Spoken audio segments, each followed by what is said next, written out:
Hello friends, welcome to life experience education. मैं हूं प्रवीण कुमार शर्मा और हम डिस्कस कर रहे हैं आपके साथ इंडियन हिस्ट्री यानी कि भारतीय इतिहास को। इसमें हमने एंशिएंट इंडिया और मेडिवल इंडिया को हम खत्म कर चुके हैं क्वेश्चंस के थ्रू, और अब हम आगे बढ़े हैं मॉडर्न इंडिया यानी कि आधुनिक भारत को।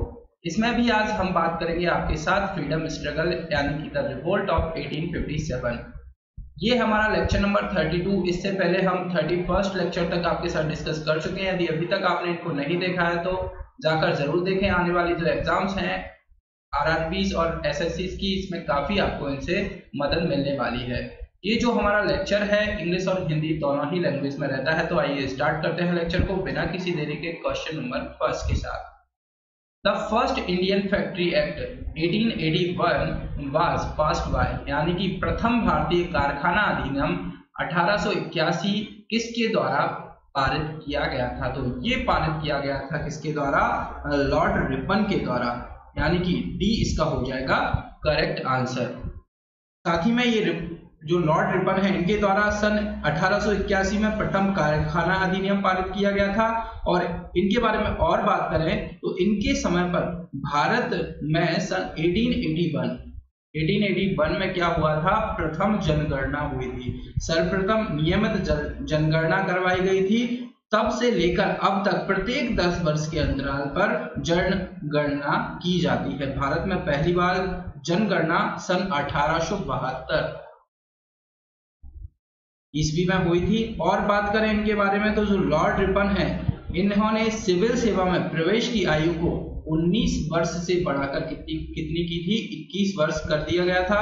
और स्थानीय स्वशासन की शुरुआत इनके ही द्वारा की जाती है। साथ ही में एक और बात करें इंपॉर्टेंट, फ्लोरेंस नाइटिंगेल ने रिपन को क्या कहा था? भारत के उद्धारक की संज्ञा इनको दी थी। तो डी इसका हो जाएगा करेक्ट आंसर। नेक्स्ट क्वेश्चन की तरफ बढ़ते हैं। The leader of Bardoli Satyagraha 1928 was, यानी कि जो बारदौली सत्याग्रह हुआ था 1928 में, उसके नेता कौन थे? तो जो बारदौली सत्याग्रह होता है 1928 में, इनके जो नेता थे, लीडर थे, वो कौन थे?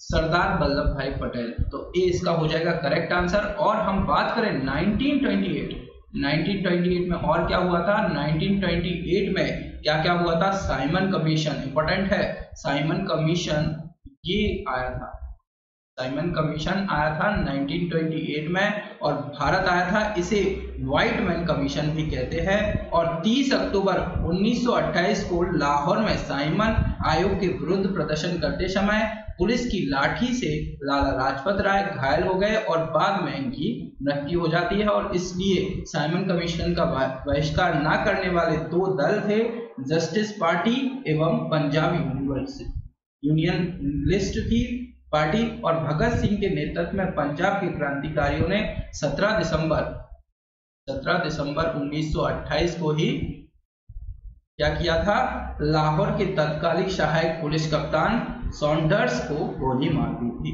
और इसके बारे में और भी हम आगे डिस्कस करेंगे। ए इसका हो जाएगा करेक्ट आंसर। नेक्स्ट क्वेश्चन है, which of the following pairs are correctly matched? Movement Satyagraha दिए हुए हैं और उनसे रिलेटेड पर्सन और उनकी एक्टिविटी बताई जाएगी। चंपारण, अहमदाबाद मिल वर्कर्स और खेड़ा सत्याग्रह है। ये तीनों सत्याग्रह जो होते हैं ये 1918-19 यानी कि जो कि कब होते हैं? 1917 से लेकर 1918 के बीच में। पहला सत्याग्रह चंपारण होता है, सेकंड अहमदाबाद मिल और थर्ड होता है खेड़ा सत्याग्रह। और ये तीनों ही गांधी जी द्वारा किए गए थे। सबसे पहले चंपारण की बात करें तो ये चंपारण कहां पर है? बिहार में स्थित है, बिहार में। और ये इंडिगो यानी जो नील की खेती करते हैं जो किसान इंडिगो, उनके लिए ये सत्याग्रह किया गया था। क्योंकि जो indigo crop has been to developed on 1/3 of the field, यानी कि कहा गया था कि 1/3 भाग में नील की खेती करना पड़ेगा, नहीं तो उसके टैक्स देना पड़ेगा फार्मर्स को। उसके लिए गांधी जी ने सत्याग्रह किया।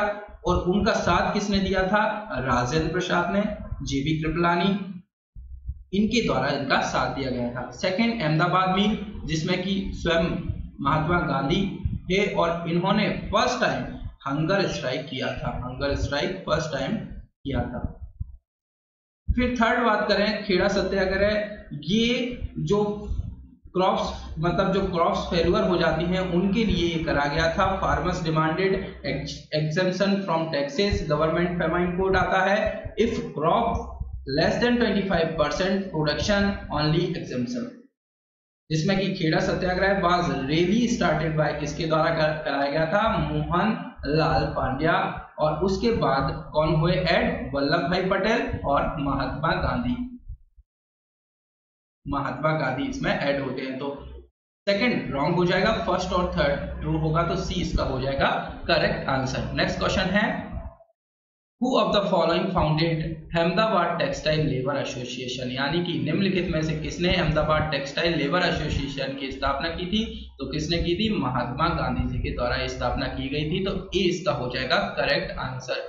ये जो है चंपारण, अहमदाबाद मिल स्ट्राइक और खेड़ा सत्याग्रह, ये तीनों ही आपको क्रोनोलॉजी के हिसाब से याद रखना है। अहमदाबाद मिल्स और थर्ड आता है खेड़ा सत्याग्रह, ये तीनों ही स्टार्ट किए गए थे। ये गांधीयन फेज स्टार्ट होता है यहाँ से, ये आपको याद रखना है। ए इसका है करेक्ट आंसर। नेक्स्ट क्वेश्चन है, the first governor general and viceroy of British India, यानी कि ब्रिटिश भारत के पहले गवर्नर जनरल और वाइसरॉय कौन थे।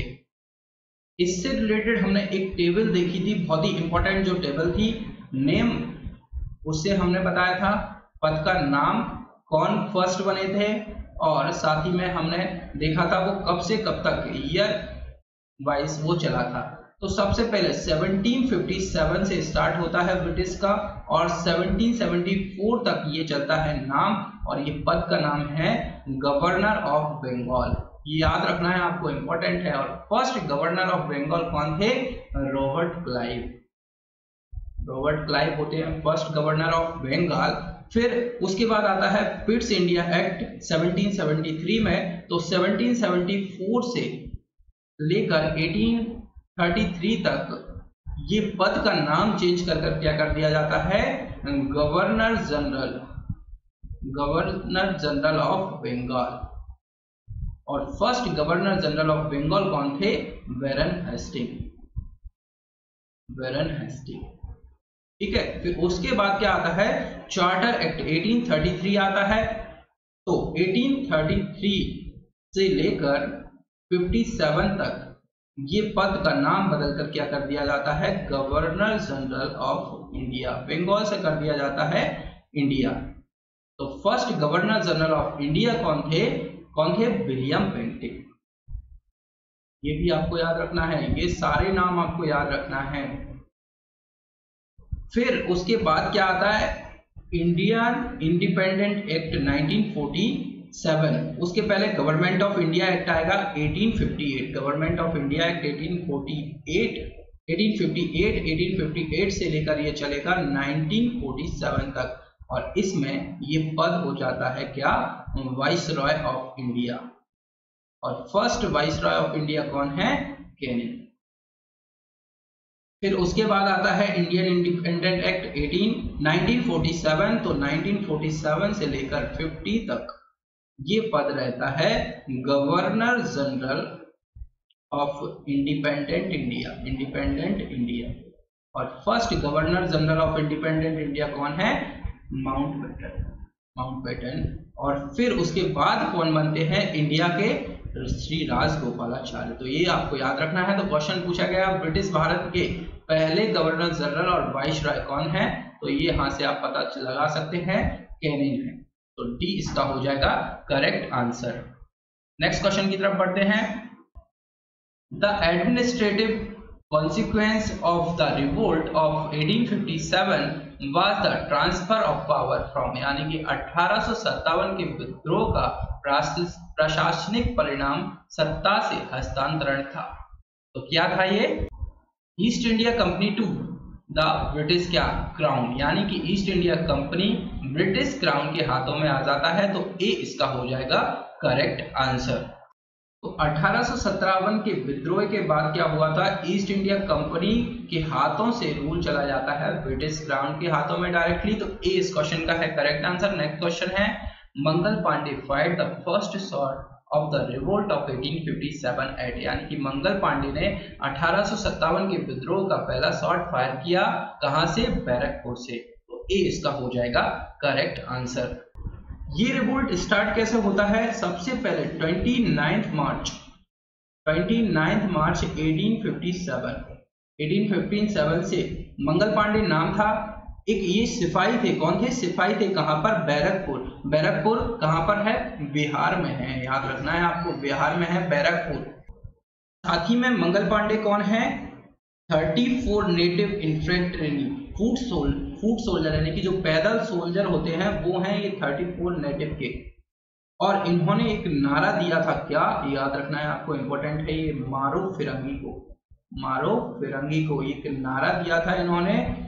और साथ ही में क्या होता है, एक इस टाइम पर मेन रीजन है, एक इनफील्ड राइफल आती है, इनफील्ड राइफल आती है। और इसमें क्या होता है, ये जो इसका कारतूस होता है वो गाय और सुअर की चर्बी से मिलकर ऐसा कुछ बना होता है, और उस कारतूस को मुंह से काटने से इन्होंने मना कर दिया था, और इस कारण इनको कहां पर? सूली पर चढ़ा दिया जाता है। और इसके कारण ही ये रिवोल्ट यहाँ से स्टार्ट हो जाता है। उसके बाद जो हॉर्स आर्मी रहती है, थर्ड कैवलरी की, थर्ड नेटिव की हॉर्स आर्मी रहती है, वो भी विद्रोह करती है। और 10 मई को ये रिवोल्ट स्टार्ट हो जाता है, और 12 मई को ये लोग दिल्ली जाते हैं और बहादुर शाह जफर को लीडर बनाते हैं।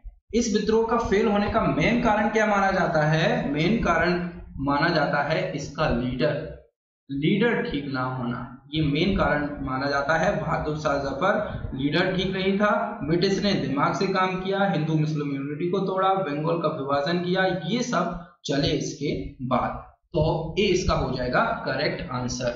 नेक्स्ट क्वेश्चन है, Who among the following was not associated with the revolt of 1857, यानी कि निम्नलिखित में से कौन 1857 के विद्रोह से संबंध नहीं रखता है?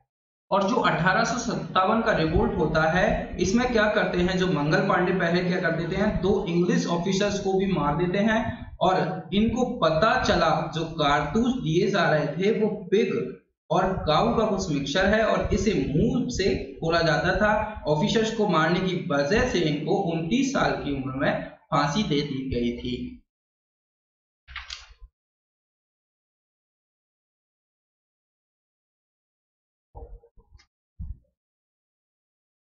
अब ये जो रिवोल्ट है ये सेंटर में चलता है, सेंटर्स में चलता है। मेन रीजन का हम बात करें, और इनके जो हेड हैं उस टाइम पर, मतलब कि जो भारतीय इनका साथ देते हैं दिल्ली में, कानपुर, ये कौन यहाँ पर लीडर हैं उनके बारे में हम बात करेंगे। लखनऊ मेन ये रीजन है, लखनऊ, झांसी, बिहार, ये सब रीजन है।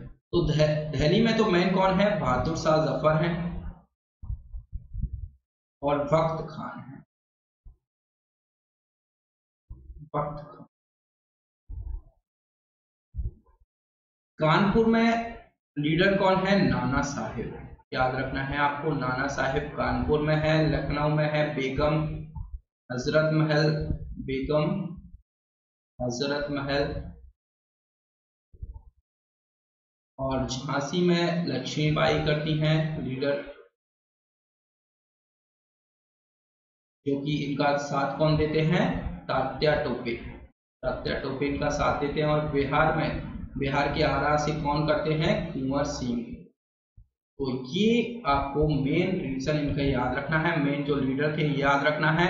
और इसमें महाराणा रणजीत सिंह ये इससे संबंध नहीं रखते हैं। नाना साहिब कानपुर से हैं, बेगम हजरत महल लखनऊ से लीडरशिप कर रही हैं, और खान बहादुर वक्त खान ये दिल्ली में है। तो ए इससे रिलेट नहीं है, तो ए इसका करेक्ट आंसर है। नेक्स्ट क्वेश्चन है, one of the India's first freedom fighter against British, अंग्रेजों के खिलाफ भारत के पहले स्वतंत्रता सेनानियों में से एक हैं, तो कौन है? रानी लक्ष्मीबाई। महात्मा गांधी जो बाद में है, रानी लक्ष्मीबाई है, तो सी इसका है करेक्ट आंसर। नेक्स्ट क्वेश्चन है, द